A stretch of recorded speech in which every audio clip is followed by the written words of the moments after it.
अब हमको ये समझना है कि ये मन है कौन सा पदार्थ, ये क्या है मन। आज तक कोई वैज्ञानिक किसी नहीं अपनी मशीन पे ला पाए। जैसे एक्सरा होता है, सीटी स्कैन होता है, अल्ट्रासाउंड होता है, आज तक किसी ने मन का किया भाई ये झलक रहा है मन, यहाँ से थोड़ा क्लिक हो रहा है मन, कहीं बात तक किसी ने। ये वैज्ञानिक की नहीं है, ये योग की, ये योग की वृत्ति से इसको पकड़ा जाता है। ये वैज्ञानिक की दृष्टि में नहीं है। वैज्ञानिक तो स्थूल केवल हड्डी मांस चर्म, वो आंतरिक। आज तक किसी वैज्ञानिक ने बुद्धि को, मन को, चित्त को, अंतःकरण के किसी एक वृत्ति को भी पकड़ पाए तो बताना। क्योंकि मशीन स्थूल, उसकी जानकारी स्थूल, तो स्थूल का ही एक्सरा होता है, स्थूल का सीटी स्कैन होता है। आज तक अंतःकरण पर किसी का प्रवेश हुआ हो योग के सिवा तो हमें बताना, किसी का प्रवेश बस इसी ढांचे तक है। चाहे जितना बड़ा वैज्ञानिक हो, चाहे जितना बड़ा कोई डॉक्टर हो, चाहे जितना बड़ा कोई आयुर्वेदाचार्य हो, सूक्ष्म शरीर में प्रवेश वो तो योगारूढ़ पुरुष। अब ये योग मार्ग, भगवत मार्ग, अब यहाँ शुरू। ये है क्या मन, कौन सा पदार्थ है,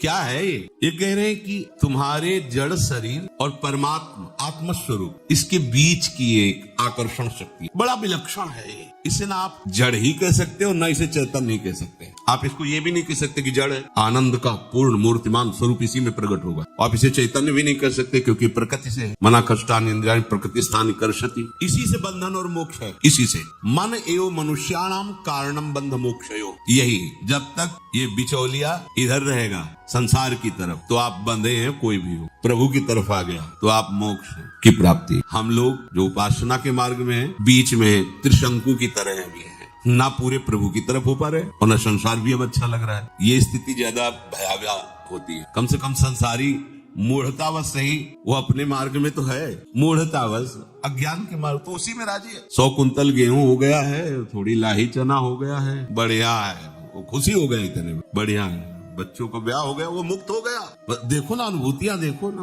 मुक्त हो, मतलब आप क्या, मतलब फाइनल में वो आप क्या, हमारे जैसा भाग्यवान कौन। वो कम से कम उतने को तो मान रहा है, यहाँ इतना तो विवेक हो ही गया कि सब झूठा है। पर ये पूरा का पूरा सही नहीं आ पा रहा है कि झूठा है। उधर रुचि भी नहीं हो रही, आकर्षण भी है, और जिधर हमारी सत्यता का भाव आ गया उधर पूरे उत्साह से हम चल रहे हैं। तो बीच में जो दशा है ये बड़ी भयावह दशा होती है, इसे पार करना चाहिए। बहुत तीव्रता से इस मार्ग काटो, नहीं तो अरज जाना होता है। मन एवं मनुष्याणाम कारणम बंध मोक्ष, बीच की वस्तु चैतन्य घन आत्म स्वरूप का इस पर इधर प्रकृति जन्य आकर्षण इस पर पड़ रहा है, मन पर। इसे ना आप जड़ कह सकते हैं, ना आप इसे चैतन्य कह सकते हैं। एक विलक्षण वस्तु है मन। जगत नाम की कोई चीज नहीं, इसी मन ने रचा है जगत। तुम्हारा मन नहीं तो जगत है ही नहीं। ये वैज्ञानिकों की भाषा नहीं है, ये योगारूढ़ महापुरुषों की भाषा। अब आपको उसको बिल्कुल सरल भाव में बता रहे, मन है तो जगत है, मन नहीं तो जगत नहीं। अब आप विचार करके देख, जो बात आपने मन में डाल दी है उतना ही आपकी समझ में है, जो बात नहीं मन में डाली वो है ही नहीं आपकी। बहुत बड़ी सृष्टि, बहुत विषय, बहुत प्रपंच, लेकिन जितना डाला है ना मन में उतना ही आपके है। इसके बाद कहाँ है बताओ। आप सोचो कैसा है हालैंड, थाईलैंड, अमेरिका, कैसा है भला दिखा दे मन आप। लेकिन चित्रपट में भी अगर देखा है और डाल दिया है मन में, मन से ही जगत है, नहीं तो है। बोले है तो तभी तो चित्रपट डाला उसमें, तो वो भी जो चित्र बना किसी मन के द्वारा ही बना है। वो भी जो बना स्थान जिसमें चित्र में डाला गया वो भी मन के द्वारा ही बना है। कैसे? बोले जैसे स्वप्न में शरीर स्थूल पड़ा हुआ है और स्वप्न में पूरे का पूरा संसार रच दिया इस मन ने। मन ही अस्त्र बना, मन ही मारने वाला बना, मन ही मरने वाला बना, मन ही बचाने वाला बना, मन ही खाने वाला बना, मन ही खिलाने वाला बना। जो वस्तु खाई जाती वो मन बना। सब कुछ स्वप्न में केवल मन बना, केवल मन, दूसरा कुछ नहीं। स्वप्न में केवल मन बना। और जब जगे आप तो कुछ था क्या, ये कब पता चला? जब जगे। अगर आपको जगत दिखाई दे रहा तो अभी जगे नहीं। स्वप्न में भी ऐसा एक स्वप्न आता कि मैं जग चुका हूं, उसी स्वप्न में स्वप्नांतर भी देख रहा है वो, लेकिन है वो स्वप्न में ही। ठीक ऐसे ही जब तक स्त्री पुरुष जड़ चैतन्य ऊंच नीच सुख दुख हानि लाभ ये स्वप्न रचा हुआ है मन रूपी माया का। ये मन जब तक भगवदाकार नहीं होगा तब तक ये जगत दिखाई दे रहा है। इस जगत का अस्तित्व है मन से ही है। मन ठीक हो गया तो आप ना कभी बंधे थे और ना आपका कभी मोक्ष होगा, क्योंकि आप बंधन को प्राप्त होते तब तो मोक्ष होता।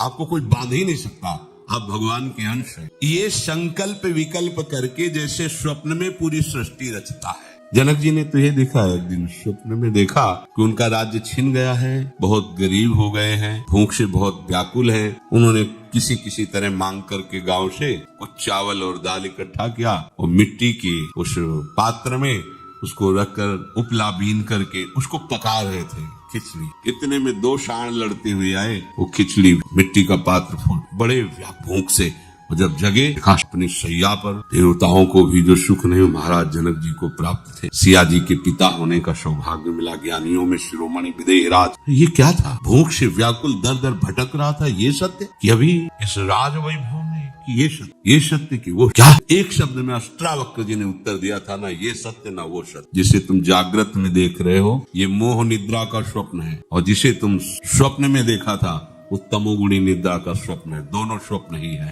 ये दोनों स्वप्न मन के बनाए हुए हैं, नहीं तो भगवान के सिवा एक कण भी कोई और नहीं। पक्की बात है। ये मन जब तक भगवदानंद में युक्त नहीं होता तब तक ये जगत का प्रपंच स्वयं रचता रहता है। ये जिस पदार्थ को ग्रहण करता वही रूप बना लेता है अपना। देखो गुलाब जामुन, मन बन गया गुलाब जामुन, स्वाद बन गया, रसेंद्री में स्वाद आ गया, आंखों के सामने गुलाब जामुन आ गया, मन में व्याकुलता पैदा हो गई। ये कुछ भी हो, कैसे गुलाब जामुन, जलेबी, जो चाहो। अब देखो जहां आपने किसी वस्तु को आनंद अंश में स्वीकार किया, इसमें सुख है, वो पूरा का पूरा मन बन जाएगा। देख लो आप, किसी भी विषय, पदार्थ, वस्तु, व्यक्ति, स्थान, वो मन बनता है। अमुक भोग, मन वही सीन ले आया, वही व्यक्ति ले आया, वही आनंद ले आया, वही बन रहा है, दूसरा कुछ नहीं। बाहर तो क्रिया होगी केवल, बन के वो सब तैयार कर दिया मन, पूरा का जाल रच दिया। ये स्वयं मन बन जाता है। राग के साथ ही जीवित है मन, और जब तक जीवित है तब तक प्रभु के लायक नहीं। मरना पड़ेगा। इसका मरना राग रहित हो जाना। राग से ही चलता है मन, राग से ही ये संसार को रचे हुए। राग नष्ट हो अर्थात वैराग्यवान जब अनुराग रस को प्राप्त होता है तो ये मन नहीं रहता, ये भगवान भगवत। इसीलिए इसे केवल जड़ भी नहीं कह सकते और चैतन्य भी नहीं कह सकते। जड़ की तरफ आकर्षित है तो जड़वत चेष्टा करता है, और चैतन्य की तरफ आकर्षित हो जाए तो भगवत स्वरूप मन है। सारे अनर्थों की उत्पत्ति का स्थान राग से ही मन जीवित है। राग ना हो तो विषयों में सुख का अनुभव कोई कर ही नहीं सकता। विषयों में सुख है ही नहीं, राग में। कभी कभी जैसे शराब पीने वाले देखा ना, ऐसे से कर, अभी फिर पीता जा रहा है ऐसे से, मतलब एक इंद्रिय उसकी कह रही नहीं, राग है। ऐसे भी दर्शन हुए, यही देखा है परिक्रमा मार्ग में, धाम के सामने बीच से नाली रज का था। पहले तो रोड बना ही नहीं, शाम के बाद कोई नहीं निकलता था इधर से। कभी कोई ब्रजवासी ऐसे, गाड़ी वाड़ी तो सवाल ही नहीं था, स्कूटी आदि तो इधर, बड़ा आनंद रज, और नाली बीच से बहती थी ऐसी टेढ़ी में। हमने देखा कि एक आदमी जो है जैसे कोई बैतरणी पार कर रहा हो तो किनारे खड़े विचार करता है। रात्रि थी 8 बजे, वो कदम बढ़ाता है फिर लौट जाता है। ऐसे कोई नाली है, मतलब जरा सी नाली ऐसे, मतलब 10-5 मिनट तो विचार मग्न रहा कि जैसे किस उपाय से दरिया पार की जाए। जैसे आप सच्ची वाली पैर उठाया उसी नाली में गिर गए, मतलब नाली नहीं पार कर। और जब ये हुआ कि अब मर न जाए नाली, तो उसको बदबू आ रही थी, जब उठाया ऐसे उसकी, मतलब राष्ट्रपति भी ऐसे बोलने में हिचकेगा। अहम की धरा चरम सीमा की, उसको लग रहा है आनंद में निमग्न, नाली में पड़ा है आनंद। देखो क्या हुआ, राग मान लिया उसे। कैसी दूसरे लोग देख करके उपहास करते,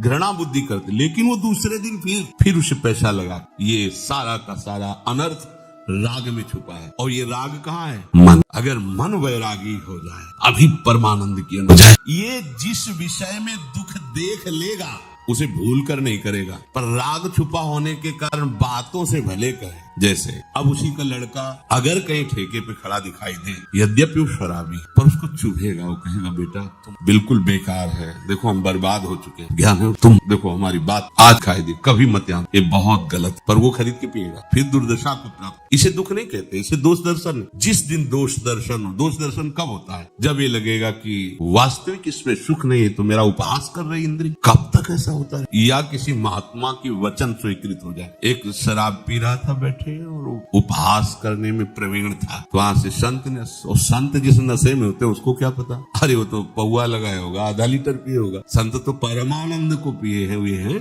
मस्ती से जाए तो बोले बाबा लगा ले थोड़ी, जीवन बर्बाद किए घूम रहा है। तो नजदीक आए और ऐसे बोले बेटा ओहो तुम्हारे भाग्य को मैं पढ़ के देख रहा हूँ, तुम तो 7 दिन में मर जाओ, गिलास रख। वो संत है, उनका नशा अलग नशा है। बोले बेटा भगवान को साक्षी करके कहते हैं हमारे वचन मिथ्या नहीं, 7 दिन में तो नशा उतर गया। चरणों में महाराज क्या बोले, बेटा एक उपाय, अगर तुम गोविंद गोविंद गोविंद गोविंद ऐसा शुरू करो तो तुम्हें दुख नहीं होगा, तुम भगवान को प्राप्त, और हो सके तो शराब मत पीना, 7 दिन में तो मर ही जाना है। कभी नहीं घर गया, किसी से बात नहीं किया, कमरे में खाना पीना भी मर ही जाना है, 7 दिन गोविंद गोविंद गोविंद। 7वें दिन संत भगवान पहुंचे, उसके आंसू चल रहे थे। गोविंद बोले, महाराज कितने घंटा रह गए हमारे लिए।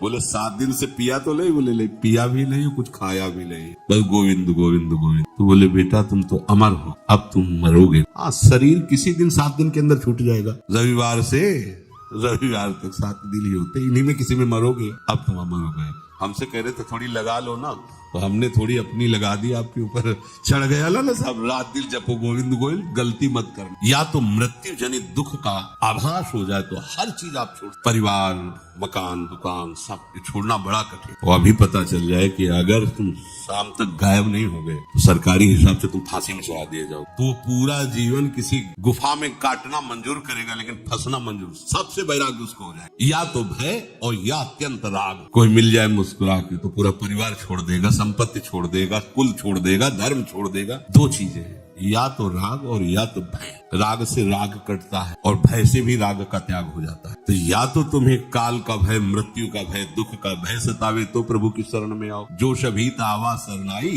तो रखियो ताई प्राण किनाई। या तो सत्संग सुनकर भयभीत कर लो अपने मन को और प्रभु की तरफ ले चलो, और या फिर इसे राग से लाओ। जितने सुंदरताएं हैं वो सब हमारे प्रभु, सुंदरता के समुद्र, करुणा के समुद्र। कैसे? वैदग्ध सिंधुर अनुराग रसैक सिंधुर, वात्सल्य सिंधु रति सांद कृपैक सिंधु, लावण्य सिंधु रमता छवि रूप सिंधु, श्री राधिका स्फुरत में हृदय के समुद्र है हमारी प्यारे। ऐसा अंदर भाव करो और मन को समझाओ उनके नाम के प्रति, उनके रूप के प्रति। यदि इसे कहीं जब इधर लगता है तो उसे राग कहते हैं, इधर कहते हैं तो अनुराग, प्रभु की तरफ अनुराग। या तो इधर इसका राग शुरू हो जाए या भय हो जाए, ये 2 ही पद्धति से हटाया जा सकता है। तीसरी पद्धति या तो भयभीत हो जाए, ये कुछ ऐसा कोई विश्वसनीय आदमी से भय से मिले तो ये संभल सकता है, बड़ा चतुर है। अगर सत्संग में थोड़ा भय लगा कि हम गलत है तो माया बाहर ऐसे पार्षद भेज देती कि पूरे सत्संग पर पूछा लगा, तो बोलेंगे इसे मौज लो यार, एक घूंट लो तुम्हें हमारी कसम, अरे तुम मर जा, नहीं पिएंगे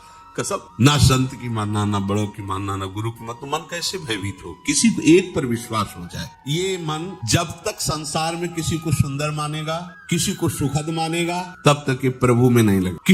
किसी को भी ये सुंदर मानेगा, सुखद मानेगा, तब तक ये प्रभु में नहीं लगता। लगाने की कोशिश करो, देखो वहीं जाएगा जहां आपने सुखद माना है, सुंदर माना है। कुछ ऐसा हो जाए कि उसमें दोष दर्शन होने लगे तो बच जाओ। शास्त्र स्वाध्याय से, सत्संग से, भगवान नाम जप से ये बात हो दिखाई देने। आप नाम जप करते हुए किसी भी विषय का सेवन तो आप देखोगे उसमें सुख नहीं, स्वाद नहीं। तभी आप उसका स्वाद सुख ले सकते हैं जब प्रभु का विस्मरण होगा। प्रभु की विस्मरण स्थिति में ही विषय में तुम्हें आनंद भासेगा, नहीं तो नाम का प्रकाश जब रहेगा विषय में सुख है ही नहीं। किसी विषय में कहाँ सुख है? विचार करके देख लो। ये मन लगाओगे भी तो विषय में नहीं लगेगा। यदि से दोष दर्शन हो गया, असलियत पता चल जाए, फिर ये नहीं लगेगा, फिर तो नहीं। अगर कभी किसी संयोग वशात जाएगा भी तो तत्काल वापस आ जाएगा, घृणा बुद्धि हो जाएगी। नहीं। इसलिए संसार के जो ब्रह्मा के रचे हुए पदार्थ है, चाहे लौकिक हो चाहे परलौकिक, इनमें सुख नहीं है, दुख है, दोषों से भरे हुए हैं। भाई ये बात आप मान लो कि इनमें दुख है, दोषों से भरे हुए। पागल बना है, देखो ना मीठा खा के, नमकीन खा, अलग अलग स्वाद देखो, अलग अलग,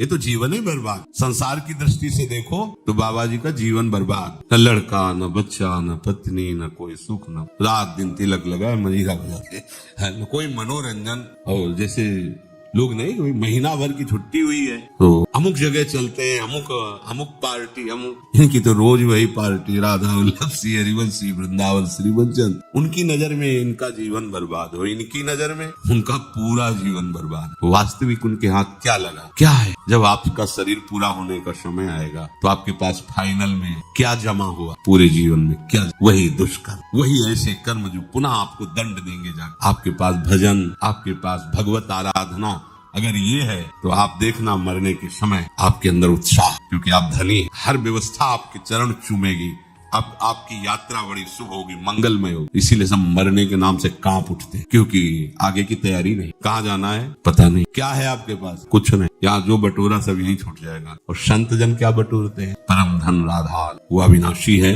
और वही साथ जाएगा। और उस नाम का प्रभाव ऐसा कि जितना कूड़ा करकट भूल से जमा हुआ था, अंतिम समय तक वो भस्म कर देगा, कुछ साथ नहीं, केवल प्रकाश, केवल नाम, केवल प्रभु। मानने से संसार के प्रति दुख दोष का दर्शन होने लगे, जो भगवान कह रहे हैं, दुख योनिया दुखालयम, तो फिर मन नहीं जाए। अगर आपको यह वीडियो अच्छी लगी है तो वीडियो को लाइक करें, कमेंट करें और चैनल को सब्सक्राइब जरूर करें। और मैं आपको मिलता हूँ कल एक और नए वीडियो के साथ। राधे राधे।